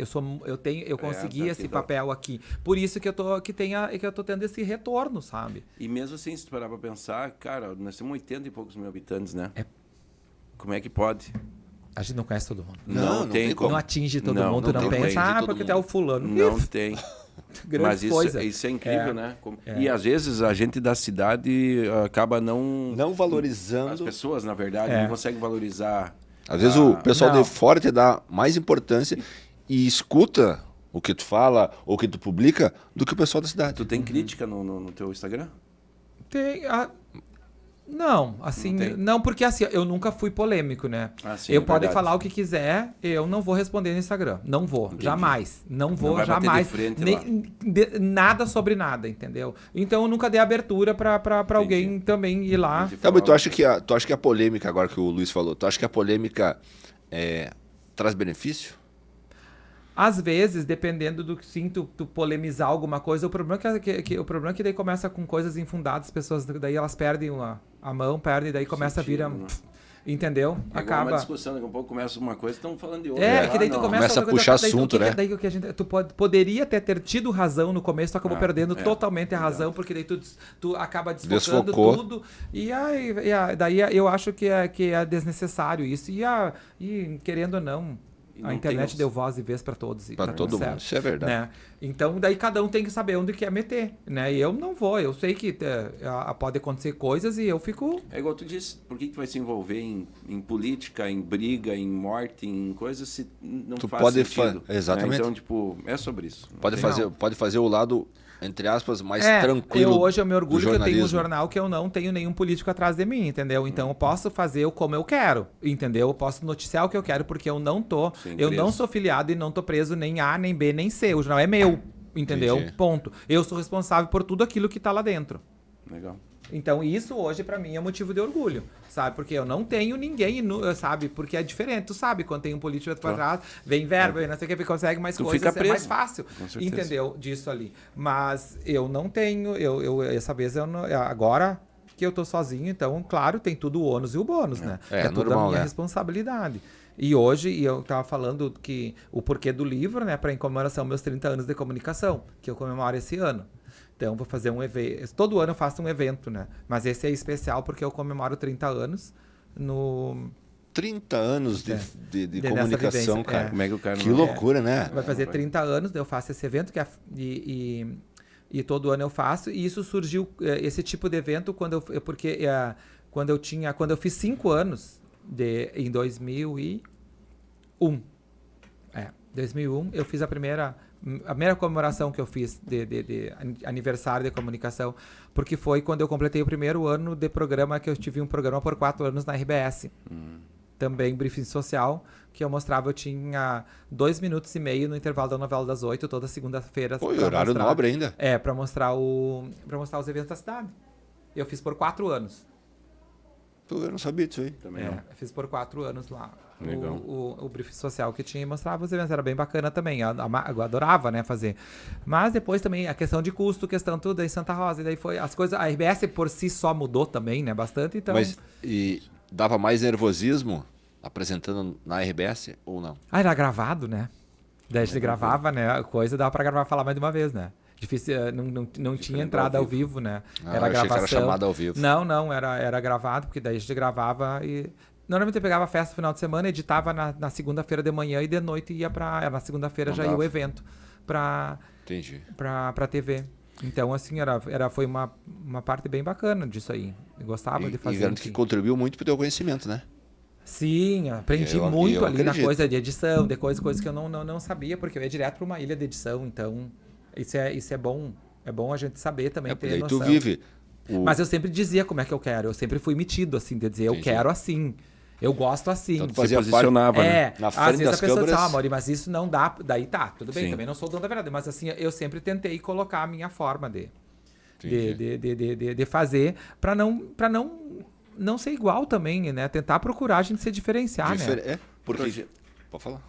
E tipo, nesse sentido, projetos comunitários, alguma coisa assim, tu já fez, já apoiou? O que tu acha? Quando eu trabalhava no Curtume, eu tinha mais essa visão, porque eu tinha mais próximo, sabe? Mas assim, ó, alguma coisa que sempre alguma campanha, por exemplo, pelo menos não foi direto, mas assim, ó, tudo que é beneficente eu divulgo eu nunca cobro, entendeu? Dessas coisas. É beneficente, às vezes, tipo, até as entidades pedem eu acho que é uma forma de contribuir, né? Claro. Balanço e coisa, eu publico lá, se é dessas entidades, Rotary, Lions, que fazem esses trabalhos, assim, que é alguma coisa que em benefício, eu nunca cobrei para colocar isso, porque eu acho que é uma forma da gente colaborar também, né? Mas eu acho que todo mundo deveria ter essa parte de solidariedade, né? Cada um pode fazer um pouquinho que se faz. Exatamente. E aquela coisa, não precisa tu estar falando, né? Não precisa aparecer, não precisa fazer. Só faz, né? Exatamente. E aí tu fica tranquilo, faz a tu diferença. sabe o que tu fez.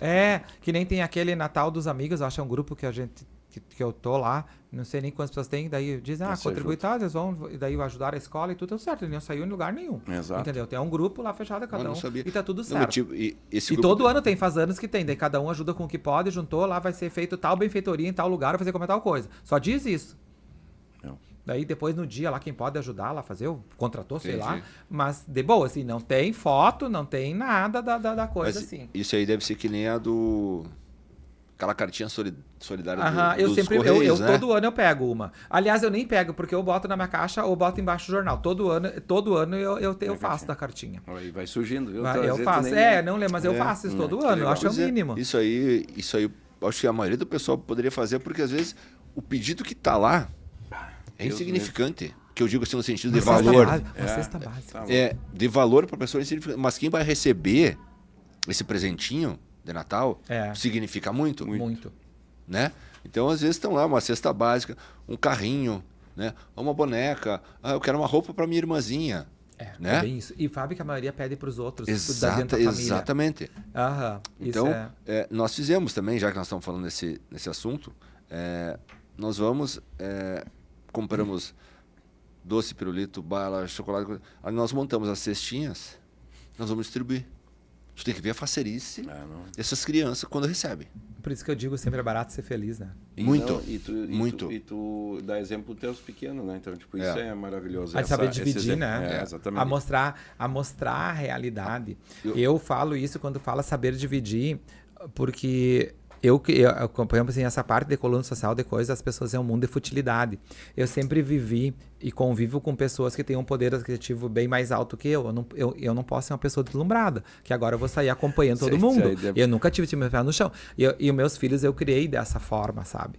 Dessa forma que eles sabem que não é assim, por conviver num meio, porque as pessoas acham que tu é rico, porque tu vai. Não, eu sou convidado, é diferente. Às vezes nem faço parte do meio. Eu apenas vou lá porque eu tô trabalhando, porque, enfim, tenho vários amigos, tenho, graças a Deus. Mas cada um sabe até onde pode ir, né? Tem seu limite e tem que saber respeitar. E nem por isso eu sou, revoltado porque o outro tem X e eu não tenho, sabe? Entendeu? Mas eu acho que essa parte é importante, todo mundo deveria de ter essa consciência, né? Porque às vezes, quanta gente que não tem condições, mas vai fazer um empréstimozinho no banco para trocar um carro porque o vizinho trocou de carro, né? O fulano comprou um telefone novo, eu vou comprar um também. E aí acaba se quebrando, se dando mal, e aí entra na dívida. Ou cria os filhos como se estivesse todo o tempo na Disney, né? E aí fica complicado de sobreviver. Entendeu? Porque depois vem, né? Assim, a cobrança vem. Então assim, por isso que eu, graças a Deus, meus filhos, a gente conseguiu fazer isso.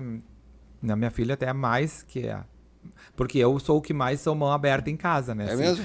Sempre fui, né? Mas ele é o tem que ter alguém que é o vida louca da família. Eu sou, o que eu ganho, normalmente pago o que eu tenho que pagar, o que eu tenho eu dou pra Gil, ela guarda, ela que guarda o dinheiro. Se tem dinheiro, é ela que guardou. Ela que sabe. Eu já não guardo, o que eu tenho vai entendeu? Indo. Então ela já sabe que eu vou pagar, porque deixa que eu pago as contas, algumas coisas, ela paga outras coisas, enfim, que é normal, mas a sobra sempre vem dela. Se eu tenho alguma coisa que eu recebi a mais, eu entrego pra ela. E ela não é deslumbrada, ela não sai comprar. Eu vou na loja buscar pra ela. Controladora. Sim, extremamente. Controladora. Mas então faz parte, e daí eu acho que é que a gente vai... E cada um tem que descobrir isso na sua família, porque não existe receita de bolo pra isso, né? Não tem. Então tu tem que ir aprendendo a conviver, ver essas coisas, as pessoas às vezes enxergam a gente de um jeito e tá tudo certo também. Não tem como mudar a opinião dos outros. Daí quando convive, quando tu acaba conhecendo as pessoas, elas acabam mudando. É real, é assim. Então a gente tem... E isso é da gente também, de fazer esse exercício, que tem o preconceito e o preconceito para várias coisas. Não adianta dizer que... Né? Então a gente às vezes tem que morder a língua e reconhecer. Eu já várias vezes já fiz isso e vou fazer ainda. Mas eu tenho essa grandeza. Eu sei se eu fiz alguma coisa, eu vou lá e vou dizer que... Teve um fato assim bem que não é que eu me desculpei, mas foi eu tenho, quando eu faço meus eventos, eu tenho o patrocínio da Escola Criança e Companhia, né? Meu filho estudou lá. E daí quando ele foi a primeira série, daí aquela coisa lá, eu disse, não vou aprender a ler nunca desse jeito, porque eu sou do tempo do vovô viu a uva, e ele tem todo um outro método que e tal, e olha, eu fui uma pedra no sapato da Magni. É verdade, essa história é real. E eu disse, não tira esse Rui Henrique daqui, porque eu fui no outro colégio, não tinha vaga, vai ficar aqui. Pelo menos alguma coisa é bom ter nessa escola, porque o guri gosta. Eu disse tudo isso assim, ó. E daí numa reunião de pais lá que tinha, que elas ensinam, é diferente o método, né, e tal, e usa aquilo, material dourado, não sei o quê. E eu disse, então eu não sou capacitado, porque eu sei fazer isso e não tive isso, né. Duvidei de tudo. Tudo, né. E saí. E eu, se fosse ela, tinha mandado embora. Leva embora esse guri, tira da minha escola. Tá. Deixei, dali passou o tempo. Tudo que ela falou foi acontecendo. De repente o guri começou a ler, que era isso, ela tinha explicado, mas a ignorância era tanta minha que eu não quis escutar. E duvidei e tá tudo certo. Não vai vender. E aconteceu da forma, tudo aconteceu como deveria disse. acontecer. Tá. Daí na festa que teve, eu chamei ela, que eu faço homenagem, disse, pois é. Eu contei tudo dessa forma eu contei. Eu disse, Magme, olha só, hoje eu mordo minha língua e tal. Essa propaganda ela fala toda vez que eu sou o cara que realmente eu duvidei e depois ela me provou e eu tenho a prova que é. E daí a gente tem que ser humilde e dizer tem assim, que ter humildade a minha em ignorância reconhecer. foi tão grande que não me deixou ver uma coisa que era muito bacana, né, que era bom e que ela estava dizendo que era, e eu não quis nem tão pouco procurar acreditar ou procurar me informar. Eu disse, não é assim que funciona. Então fica a dica aí, ó. A gente precisa ser humilde. Tem humildade e porque reconhecer o erro, às né? vezes a gente pensa que e isso foi um dono fato da assim, que verdade. me fez eu repensar. Mesma coisa, outra lição pra mim que eu tive de vida é o cigarro. Tu era fumante? Eu comecei a fumar desde os 14. Quando eu fumava horrores, né? Desde que eu conheci a mulher, eu fumava escondido dela. Ela sabia que eu fumava, mas eu não podia fumar na frente dela. Meus filhos nunca me viram eu fumando, tá? Tu acha? Não, eu não fumava na frente deles. Eu não fumava. Não. Dificilmente eu não fumava nem na frente deles. Eu saía, eu me escondia pra fumar e aquela coisa toda. E viviam todo dia tem para fumar aquela coisa, porque o cheiro tem, isso não existe, né? Fica. Daí eu parei umas 2, 3 vezes, mas em 2016, eu acho. Vai fazer 8 anos, Em 2016, 13 de agosto de 2016, eu disse, eu vou parar de fumar. Botei a carteira fora, o isqueiro fora e parei de fumar. E não contei pra ninguém. Eu fiz pra mim. Continuei indo nos meus amigos que fumavam horrores. Eu disse, o mundo não vai parar, porque eu parei. Agora a maioria parou de fumar, todo mundo não vai mais fumar, porque senão eu vou voltar. Eu vou ter que... E não falei pra ninguém. E aquilo foi indo. Acho que a minha mulher até hoje, ela acha que eu devo dar uma fumada. Eu nunca mais botei cigarro na boca. Porque eu não quis, e foi quando eu quis, porque a gente faz também. Daí aquilo ali, o cigarro pra mim foi um divisor da água, que eu posso... Quando eu quero e tenho força de vontade, eu posso conseguir as coisas. Porque eu não tomei remédio, eu não parei de frequentar os lugares. Parou. Porque eu quis, porque eu vi que eu comecei a pensar, né? Tava da saúde e coisa, por isso que a gente sabe, a gente fuma, Sim. porque tá tudo certo, né? Não condeno quem fuma. Mas eu resolvi que eu tinha que parar e até hoje, desde 2016, eu nunca mais coloquei o cigarro na boca, mas sempre convivo com as pessoas que fumam e tá tudo certo. Bem. Tá tudo certo, eu disse, e aí que isso aí foi uma lição. Determinação. Isso prova que, tipo, a gente não precisa fazer alarde, um monte de coisa pra quando a gente quer fazer. Sabe por quê? Porque eu tenho um sentimento também que é vergonha. Qualquer coisa, meu Deus, tenho vergonha, eu fico louco, sabe? Daí eu pensei assim, ó, tu parou de fumar? Parei. Daí eu voltei, porque eu voltei. Tu não tinha parado de fumar. Vergonha pega, né? Então, entendeu? Mas... eu vou ficar quieto e vou ficar quando for. Daí ele não tô fumando agora, não tô afim, sabe? E foi indo. Até que agora todo mundo sabe que eu não fumo porque não me vê fumando em nenhum lugar, porque as pessoas viram, né? Então, isso pra mim foi uma coisa que eu disse, então a gente pode quando a gente quer. Força de vontade, né? Força de vontade, é por aí. Então, essas são as coisas que a gente vai passando na vida, que vai nos fortalecendo. Eu só não... uma coisa assim, uma outra coisa assim, eu não quero virar um coração de pedra ou virar assim muito...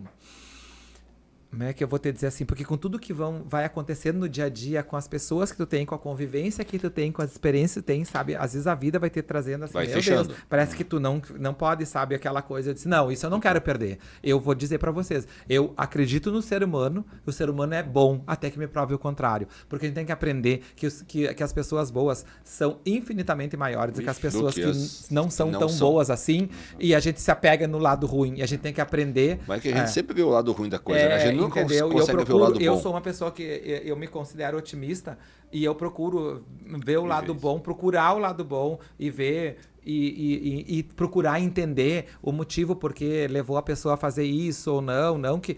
E talvez também porque como eu sou muito pavio curto, eu tenho que botar pra fora, eu boto logo e aquela coisa, já bato de frente e tá tudo certo e resolve e deu. Eu não vou ficar remoendo coisas, sabe? Então é isso, por isso que eu disse, acho que eu não vou morrer de infarto. Acho que não. Menos mal, né? Só se é por estresse, assim, de coisa, assim, de coisa. Mas por isso não, porque eu acho que a gente tem que viver e eu quero...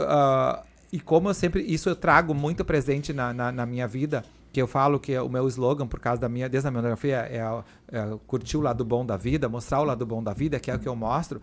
Não é só o dos outros. A gente celebra tudo em casa. Aniversário, tudo é muito celebrado em casa, sabe? A gente vive isso. Eu não faço festa só para os outros. Eu faço talvez é a minha grande diferença nesse mundo de cerimonial, assessoria e produção de eventos, porque além de eu fazer os eventos para os outros, é uma coisa. Eu faço meus eventos, então eu também passo pelo lado de anfitrião, sabe? Porque eu também dou festa, também quero receber pessoas na minha casa. Então eu já estive no outro lado. E às vezes as pessoas, quando trabalham com isso, as pessoas nunca fizeram festa de 1 ano pro seu filho. Tu entende? Sim. E daí começa o quê? É diferente tu tá de um lado vendo aquela coisa quando tá produzindo e tu tá... Então eu sei talvez quais são as necessidades, aquilo que realmente faz uma diferença. E eu arrisco a dizer isso porque a gente faz. Então eu não faço só, eu não vivo... Eu entrego uma coisa e na realidade sou totalmente outra. Uhum. Por quê? Porque eu também acredito que a gente adquire ao longo do dia, ao longo da vida, ao longo das experiências, posturas diferentes em diversos ambientes. Mas a essência é a mesma. O Amaury precisa ter uma postura adequada quando ele está lá como cerimonialista. Ele tem uma outra postura quando ele está em casa, ele tem uma postura quando ele está na festa, ele tem outra postura quando ele está na academia, porque o ambiente requer aquilo. Mas a minha essência, eu não vou perder muito. E aí que as pessoas acham que elas se moldam e daí perdem a essência. E daí isso que eu procuro conservar. Mas importante isso aí mesmo, né? Com certeza. Mas e final de ano e a casa cheia daí? É porque assim, ó, como eu fiquei o único da minha família que tá aqui, isso que ficou em Santo Ângelo, dos 6 irmãos fui eu. Minha mãe já faleceu, meu pai também. Então, às vezes, as minhas irmãs que se reúnem mais, elas são mais, assim, eu tenho uns irmãos que moram no Mato Grosso, a gente não se reúne tanto, mas porque eu não gosto de passar festas de final de ano fora da minha família, sabe? Da minha família hoje. Uhum. E nem fora de casa, sabe? A gente tem todo um ritual de Natal, sabe? E a minha esposa é muito de fazer isso, sabe? Por exemplo, assim, as pessoas, quando alguém vem passar o Natal fora, que na minha casa eles estranham, porque, tipo, mal escurece, não sei o que, as crianças já ganham os presentes e abrem tudo. Lá em casa nunca se abriu um presente antes da meia-noite. Precisa ter, é assim, ó, verdade, pode perguntar, isso eu tenho 35 anos de casado e desde que e a gente, difícil, porque sempre foi assim. É um ritual que vem, assim, a gente tem a ceia, né, a gente vai jantar, daí a gente deixa começa a jantar, tipo, 9 horas, 10, vai no culto, né, aí nós somos da igreja do relógio, vai no culto, chega em casa, daí tem a ceia de Natal. Daí, quando vê isso, já vai ser quase meia-noite. Daí, à meia-noite, quando o meu sogro era vivo, a gente faz a oração e canta Noite Feliz. E ele tocava a gaita de boca. Isso a gente sente isso faz pouco tempo. Então, eu me emociono porque isso não tenho mais. Mas a gente canta Noite Feliz mesmo, que é nós 4 e minha sogra hoje, que foi o que a gente passou esse último Natal. Se canta Noite Feliz. E daí vai começar a abrir os presentes, que é depois da meia-noite, que é o dia do Natal, que é 25. E desde que as crianças eram pequenas, a gente criou dessa forma. E daí depois a gente vai comer sobremesa ainda e tal. E esse é o ritual do nosso Natal todo ano, dessa forma simples. Diferente, né? E porque lá em casa, né, nós sempre fizemos, aí se junta toda a família, né? Uhum. Junta toda a família. Agora meus pequenos vão ouvir aí, mas... eu sou Papai Noel, né? Uhum. Então vou levar Papai Noel e coisa. Distribuir presente para... Todo mundo ganha um presente. Sim. Né? Nenhum fica sem presente. Nem o vovozinho, nem o bebezinho. Isso é legal. Todo mundo ganha um presentinho para não excluir ninguém. E depois é feito a janta, coisa e tal. Mas nós não... O presente já sai abrindo. Hã? Já abre os presentes? Já enlouquece. Fica com um presente, querem abrir logo antes da janta, porque querem ver o que é, tão curioso. Então, depois vamos... É que a Gil é muito controladora, ela sempre fez isso, sabe? E daí ficou uma regra. Exatamente. E tá tudo certo. Mas eu não tô dizendo que o meu método é certo. Sim, na nossa família acontece dessa forma, isso, sabe? e cada um tem a sua. E cada um tem a sua, de enxergar, Mas sabe? eu digo assim, ó, de 35 anos, cara, sempre precisa do mesmo jeito. Nós somos somos tirar o chapéu? Eu sou da igreja luterana, que é dos alemão lá, de Augusto Pestana. Cara, nós não tinha ceia. Não tinha? Não existia. Eu nunca tive isso. Nunca tive. Era uma coisa normal, a não ser no dia seguinte do Natal, sair de casa em casa dos padrinhos e recolher o presente. Sim, isso. Era o que nós fazíamos. Interesseiro, né? Era o que nós fazíamos. Mas era regra. Era isso existe, levantar de manhã cedo, cara, só antes de nascer, o cara já estava na rua, na estrada, buscando os pacotinhos. lotado. Mas são coisas diferentes. Hoje eu vivo totalmente uma coisa diferente, que é por causa da minha esposa. Eu sempre gostei, eu gosto, por mais de eu ser, trabalhar com o que eu trabalho, mas eu sempre fui muito tradicional, sabe? Certas coisas, certos valores, eu acho que a gente não pode deixar se perder. Não pode perder. Não pode se perder, sabe? A gente precisa se adequar, a modernizar. Com certeza, imagina, não tem como não, mas tem coisas que a gente não pode perder, porque senão daí o mundo não tem no... O mundo tem que ter fica virado, é verdade, tem que ter. E quando eu falo Natal, isso não é uma cumprir tabela, é uma coisa que a gente tem na nossa família, e ficou automático, que acontece ao natural, e a gente tem isso, e a gente foi muito, por exemplo, meus filhos vão sempre em todos os eventos que eu faço, sabe? A gente foi sempre de levá-los, entendeu? De participar, de vir... Fazer eles interagir. A gente sempre foi... Isso é muito presente nosso, da família, e isso é méritos, claro, mas da Gil eu sempre fui, como eu disse, fui independente, né? Ela que é a agregadora, que é a que controla, vai ser feito assim, vai ter aquela coisa, e a gente acaba, porque dá certo, entendeu? E a gente acaba gostando, não é que a pessoa faz na força do ódio, né? Que nem eu digo, não, a coisa é legal, e é assim que a gente vive. Se funcionou por tantos anos, funciona, né? E eu gosto disso, ter passado de geração para geração, sabe? Uma pena que ninguém aprendeu a tocar gaita, né? De boca. Mas né? dá tempo ainda. Sabe? Porque é uma coisa que marca, né? Sim, aquilo ali vai ficando, né? Então isso são coisas que o dinheiro não compra, né? Não, exatamente. São momentos, né? Tu pode ter o dinheiro do mundo que tu for, mas aquele momento, aquela horinha ali é especial, é única e é de vocês, né? E tu tem que, acho que é aí que a gente coleciona saudades, coleciona memórias, né? E que bom que a gente pode colecionar e depois ter isso e viver e aproveitar. A gente não é balela, né? Mas a gente nunca sabe o dia da manhã ou o minuto seguinte. Mas não sabe daqui um minuto que vai acontecer. E daí as pessoas às vezes se apegam a tão coisa. Por isso que eu digo, eu gosto de viajar, eu gosto de fazer festa. Meu Deus, porque assim, vocês devem de ouvir esse termo assim, fazer festa para encher a barriga dos outros. Ai, meu Deus, não faz a festa, então. Tá? Se tu pensa assim, não faz. Não faz, sabe? Porque eu tiro, e que eu passo também para os meus clientes que me atendem, e eu digo assim, eu gosto de oferecer para quem vai na minha casa aquilo que eu consumo, entendeu? Eu não preciso comprar coisa de segunda linha porque eu vou fazer um aniversário, sabe? Não, aquilo que eu como, aquilo que eu gosto de beber. Porque, poxa vida, no dia que eu tô feliz, eu vou comprar uma bebida que ela é inferior, porque eu vou ter que comprar um monte. Então eu não convido ninguém, compra a melhor bebida que eu gosto e vou beber sozinho, e vou ser feliz. Eu não vou passar uma festa inteira tomando tal marca de cerveja, vamos dizer assim, ou de vinho, porque ela é mais barata, porque eu convidei um monte de gente. Eu não quero isso pra mim. Eu não me permito, eu quero estar feliz naquele dia, então eu quero beber a bebida que eu posso beber, eu não preciso. E não é por isso. E qualquer coisa que eu digo em eventos, tu oferece aquilo que você pode, ele só tem que ser gostoso, a comida tem que ser boa. Se é arroz e feijão, tem que ser bem feito. Tá valendo também, né? Tá valendo. Porque quem vem te prestigiar, entendeu? Ele não vai vir se é arroz e feijão, se é camarão ou se é lagosta. Não, ele não vem pelo cardápio, né? Ele não vem. E aquilo ali é uma forma de tu agregar, vem em consideração pelo convite que tu fez à pessoa. Então, se a pessoa vai na festa em função disso, pra mim não precisa ir. Entendeu? Mas é verdade. É nesse sentido, eu acho que é. E daí tu consegue colocar essa energia, e daí tudo fica bom. Sabe? A coisa simples, mas é aquilo que eu tenho. Então tá legal. Mas aí tu não fica nem com peso na consciência. Não, eu nunca tive esse problema, sabe? Isso é agora também tu não pode ir lá fazer a festa lá e não ter os mínimos de cuidado, por exemplo assim, a bebida tá quente. Gente, ela pode ser a melhor bebida, ela não tá na temperatura adequada, não vai ser boa. Ninguém merece uma bebida quente, né, cara? Entendeu? São pequenos detalhes que fazem a diferença. Não é o luxo. Entendeu? Luxo é isso, luxo é você poder celebrar. Não é o luxo que tu botou a melhor decoração, a melhor não sei o quê. Luxo é poder celebrar quanta gente não pode celebrar. Isso é luxo. As pessoas têm um conceito muito errado de luxo. E o conceito de luxo ele vem mudando profundamente. O que é luxo para ti? Luxo já é estar vivo, é ter saúde.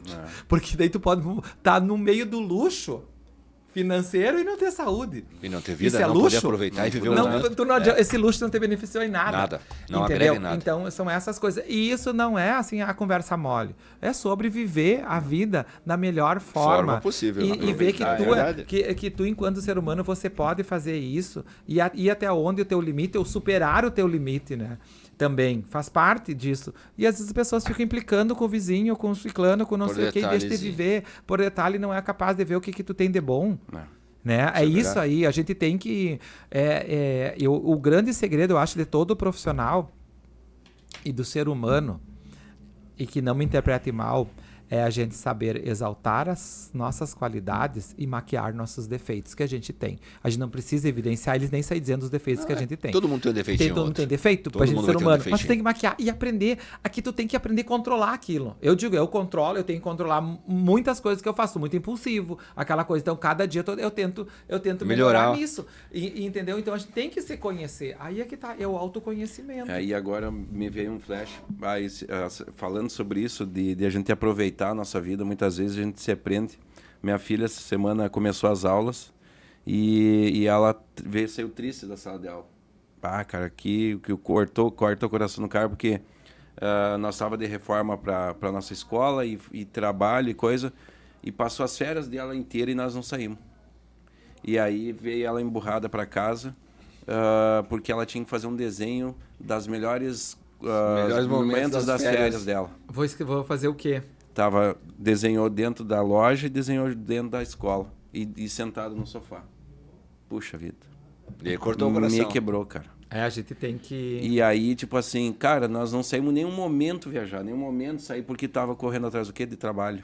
Então, envolvido no negócio. Mas eu te pergunto, cara, por que tu tem que deixar chegar nesse ponto pra te ligar... É a inconsciência, eu acho que as pessoas... E isso acontece comigo, acontece contigo. Acontece. Porque tu vai estar tão envolvido no teu trabalho, nas tuas coisas que tu tá fazendo, e tu esquece o teu lazer, o teu momento de sair, de te aproveitar com a tua família. E eu tenho certeza que não só acontece comigo, Eduardo. Acontece com muita gente que tá em casa, ou que acaba só se envolvendo no trabalho.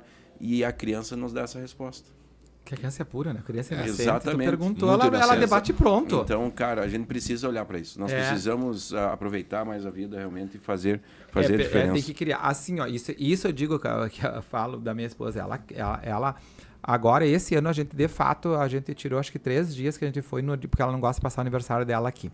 Enfim, mas a gente todo ano, daí ela vai. Agora até faz muitos anos que a gente não vai pra praia. A gente vai pra um sítio, vai nós 4. Exato. Num sítio pra ficar lá 10 dias, 8 dias, que seja. Sempre tiramos, sempre tem esse momento. Esse ano não deu, porque a minha filha voltou de Portugal, que fez mestrado, e daí chegou aqui, quis ficar uns dias aqui, e agora ela tá em São Paulo, começou a trabalhar lá, a Gil tá lá, já faz 20 e poucos dias está lá, porque tinha que alugar apartamento e coisa, ela fez uma seleção para trabalhar numa multinacional e tá lá. Enfim, então esse ano a gente tinha que entender também que não deu. Não foi possível. Não foi possível, mas assim, é importante. Que seja 2 dias, que seja 3 dias, é aquela memória que... Não é, eu vou tirar a férias e passar um mês na praia. Isso, não é sobre vamos dizer um exemplo. Não é. Mas para criança, às vezes, para as pessoas, 1 horinha, que a gente consiga... Por isso que eu digo, não é a quantidade, né? Não, é a qualidade. É a qualidade com a intensidade. É a intensidade que tu vai dar pro momento, é isso aí. É isso aí, e daí a gente... É isso aí, Eduardo. O que achou do episódio? Sensacional. Aprendeu? Muito, talvez tenha sido muito quebrado, assim, foi falando falando cá e lá. Exatamente, mas é sobre isso. A gente aprendeu? Não, ainda não. Essa parte, a vergonha ainda ela me consome. Não, eu acho, eu acho que vocês estão super bem, assim, porque conseguiram interagir, perguntar e conseguir entrar na minha fala, porque eu começo a falar engado e eu falo muito rápido, quando vê não dá tempo a pessoa. Mas eu vou dizer, foi um prazer ter participado, assim, já tem coisas que hoje que eu contei que eu nunca tinha falado, eu acho, que talvez vocês que vocês nem sentiram que fizeram eu lembrar de uma forma ou de outra, de disparar o gatilho, de lembrar certas histórias que certamente que eu nem tinha contado, assim, da vida que eu passei. Que bom que recebeu os elogios. Nossa, né? exato. Mas é verdade. Não, é verdade porque eu gosto quando... Eu vou te falar, tu me encontrou lá na AI, lembra? Sim. Pra me dizer, eu não sou de dizer não pra nada. Mesmo que eu não... Mas eu vi que na hora ele ficou assim meio na dúvida. Mas vou, não vou. Não sei. Eu vou. Conheço, é por isso que eu te digo. Não conheço esse cara louco. Eu tinha visto ele na que eu falei, Resperato, deixa eu avisar, eu vou. Eu nunca digo não nessas coisas. Tu tava na Esperato? Aham. Na inauguração que teve? Sim, tinha feito o cerimonial lá. E eu te vi lá, por isso que eu sabia. É que eu tenho... A minha memória é fotográfica. A minha não. A minha é fotográfica. E daí eu disse, não, eu vou pra ver qual é que é, sabe? Eu nunca digo não. Que legal. Que bom, né? Isso é muito bom. Porque tem que acreditar. E daí aí que eu ia dizer assim, daí vocês vieram assim, me mostraram um outro lado. E daí assim, porque tem uma energia boa. Tem uma coisa, tem pessoas que me travam. Tem pessoas que me mesmo? travam. Parece que a pessoa tem um escudo e eu vou falar. Mas assim, é em monossílaba, eu respondo, juro por Deus, tenho. E assim, ó. E ela diz, credo, às vezes tu não tá bem. Pois é, eu não consigo puxar um assunto, sabe? Daí eu fico pensando, meu Deus, agora o que eu vou ter que falar? Sabe? Que eu tô num lugar, eu preciso achar. Pra dar continuidade, porque a pessoa não tá sendo desagradável comigo, de maneira alguma. Mas eu não sei, ter uma coisa que A não sintonia rola. ali acaba E daí às vezes acontece isso e a gente tem que. E nós ficamos Coisa muito boa, felizes muito por feliz. ter dado essa oportunidade para nós, Maurício. Imagina, foi um agradecer. prazer. A gente começou algo realmente para nos Eu moldar. desejo sucesso. Que bom. Destravar, né, cara? Buscar Exatamente. conhecimento. E ouvir tua história e ouvir esse tipo de... E é uma história dela, Luiz. Com certeza. E é Obrigado. uma história, cara. É isso aí, é sobre isso aí. Porque, pra encerrar, bem rápido, falar em história, uma pessoa, uma vez, não sei nem se tá na cidade, enfim. Ela foi numa festa minha, ouviu eu falar alguma coisa da minha história. Você tem uma história bacana, dá um depoimento num curso que eu tô fazendo, era coach. Eu não digo não. Vou. Foi.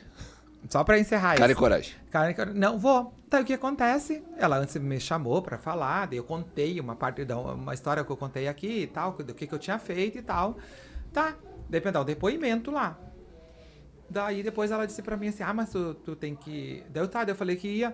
Daí você tem que contar alguma coisa triste, né? Tipo assim, pra dar engajamento, né? Eu disse, mas eu não tenho, a minha história não é triste. Eu não acho triste a minha história, como é que eu vou inventar?